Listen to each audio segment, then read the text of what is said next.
It's been a long day. Few weeks. Hey, selamat datang.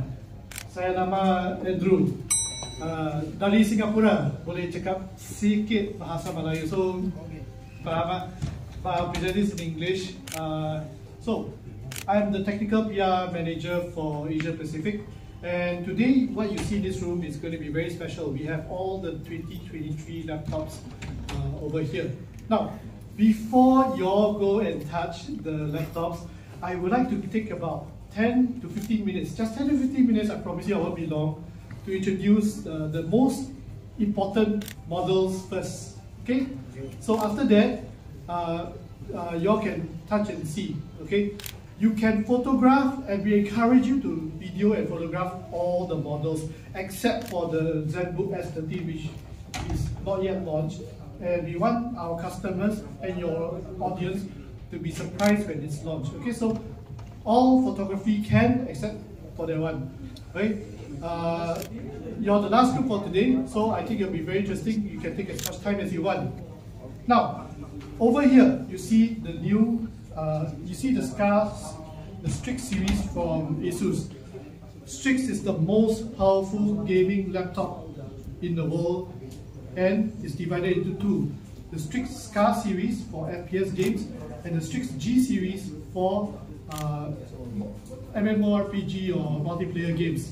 Now, the Strix series we introduced this year with a 16 and 18-inch display. If you look at this, is currently the ROG's largest display we've ever put into a gaming laptop. Now, I don't think we will ever go any larger than 18-inch, because if you see any larger, I think it will start to become impractically heavy. But this is just nice for like a desktop replacement. And this is the new Nebula display. So it's very high performance, high frame rate for gaming. On this one, you see the 16-inch Nebula HDR display. That's why you can tell the contrast is slightly better, and the blacks are so nice because it's using mini LED technology, similar to what Samsung QLED is, or the Apple Retina display. All are mini LED based technologies.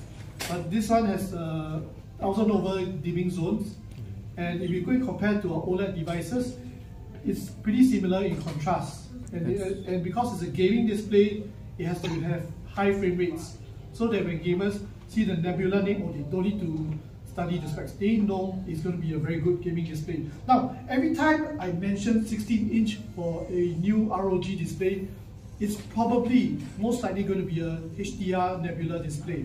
Okay, let's move on. For these two models, there are legacy screen sizes, but updated with the new CPU and GPU. This one is the 16-inch G16, but updated with the new CPU.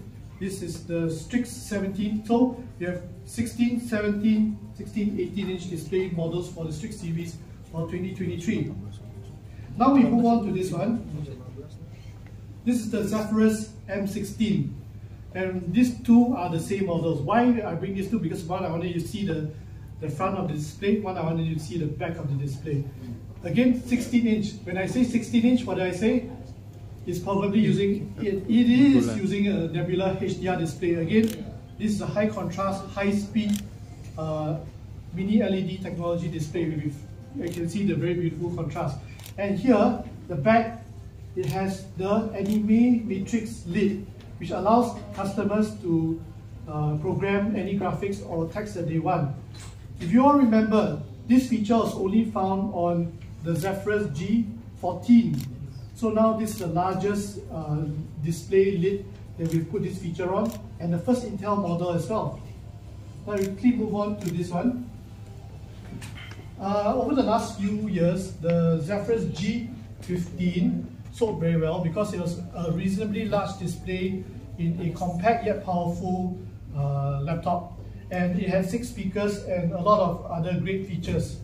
Okay? This year, this replaces it. This is the G16. So, as the name implies, it has a 1-inch larger display, but it still keeps all the other features of the G15 in still the same size chassis. Okay? And it still has a fantastic 6-speaker display. We quickly move on to the Flow series. These are the world's most powerful laptop, most powerful tablets. Yeah. When we introduce this series, people say, wow, amazing, they got the most powerful components. Well, this year we increased the power of the components. This Z13 can be spec'd up to a Core i9 plus RTX 4060. And this one is the new X16. When you hear the word, the display size is 16-inch, what did I say? It's likely, and it is, a Nebula HDR display using mini LED technology. That's why you see the display is very high contrast. This one can be spec'd up to a Core i9 plus RTX 4070 GPU. So alone on their own, they are already very powerful. But if you want even more power, you can attach them using a custom high-speed link to an external XG mobile dock, which has a RTX 4090 GPU for 2023. But what I see a lot of my friends and some customers they do is that they purchase the most affordable, lowest spec Flow series laptop, and then when they come home, they buy the most powerful XG mobile. So they use the laptop as it is at work at office. Then when they come home, they attach this to play games. It's a very sensible way of using this device, and that's what makes this system very flexible. Okay, now moving on to this tool. This is an interesting series called the TUF. So you all may know that this is the most affordable gaming series we have. So this year, what is special about this affordable entry level is that we have given them the most powerful specifications for the TUF series ever. These two TUF series can be spec'd up to a Core i9 CPU plus a RTX 4060 GPU. But again, depend on what the country manager and the product manager for Indonesia wants, and they value your opinion. What do you think the Indonesia customer or gamer want? You can advise them, and they'll try and bring in. Again, even though this is entry level, they all have a QHD 240 Hz display. So these, you read the specs, they are not really entry level anymore, but they can be spec'd up to such high specs. Can you imagine you bring this laptop to a friend party, you play game, then you tell them, oh, I brought an entry level ASUS TUF series. What are the specs? Oh, Core i9 plus 4060 GPU. Wow, amazing. With a 240 Hz display. So, when talk to our product managers, encourage them to bring in the high spec one for Indonesia.